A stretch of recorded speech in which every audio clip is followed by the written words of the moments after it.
হে আল্লাহ পরওয়ারদিগার, আমার পালনকর্তা, আমার সৃষ্টিকর্তা, আপনার কাছে অফুরন্ত শুকরিয়া। আলহামদুলিল্লাহ, এখনো আমাকে আমার পরিবার সবাইকে ভালো রেখেছেন, সুস্থ রেখেছেন। সেই কারণে আপনার কাছে আবারও শুকরিয়া আদায় করি। আলহামদুলিল্লাহ।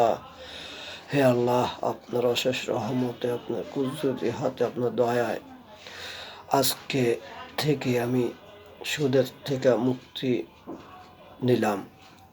রোমা থেকে 5,000 টাকা হঠাৎ করলাম।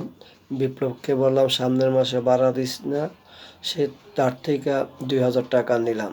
7,000 টাকা দাঁড় করে আজকে রোজ 18 জানুয়ারি 2025 আল্লাহর রহমতে, তার অশেষ দয়ায় আমি সুদের থেকে, কিস্তির থেকে মুক্ত হইলাম। চলমান প্রায় দোকান ভাড়া নিয়ে সব কিছু মিলিয়ে 80,000 টাকার মতো দেনা আছি।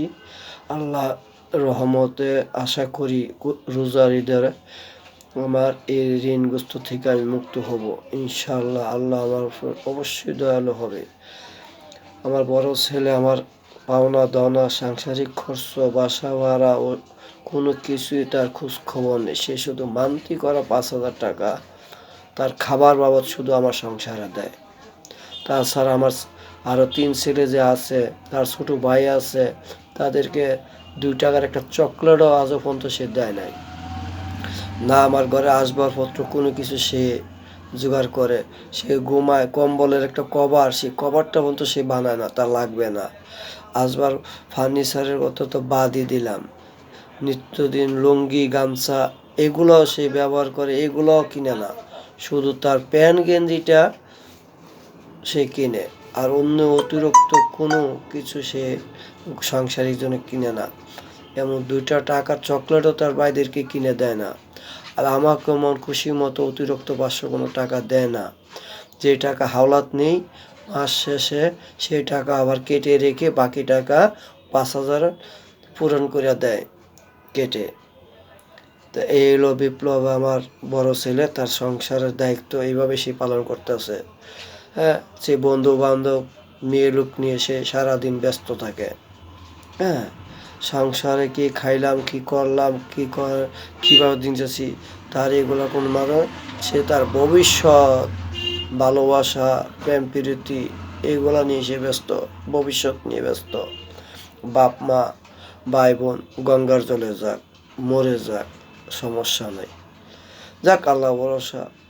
আল্লাহ তার হেদায়েত দান করুক, ভালো রাখুক, সুস্থ রাখুক। আমি আছি, কষ্ট করতেছি, আল্লাহ রহমতে করি। দেখা যাক আল্লাহ আমার সামনে কি দিন রাখে। আল্লাহ রহমতে আজকে তারিখ হলো গিয়ে 18 জানুয়ারি 2025। সামনের মাসের 14 তারিখে শবে বরাত, মার্চের 1 তারিখের থেকে রমজান। হ্যাঁ, এই বাকি কদিনে আমি 80,000 টাকা ঋণ মুক্ত হতে পারলে আলহামদুলিল্লাহ। আল্লাহ আমাকে সেই বড় হায়াত দারাজ করুক, ঋণগ্রস্ত থেকে মুক্ত করুক। আল্লাহ তোমার লা ইলাহা ইল্লাল্লাহ মুহাম্মাদুর রাসূলুল্লাহ। হে আল্লাহ, ক্ষমা করে দিন, মাফ করে দিন আল্লাহ, ঋণগ্রস্ত থেকে মুক্ত করার তৌফিক দান করে দিন আল্লাহ।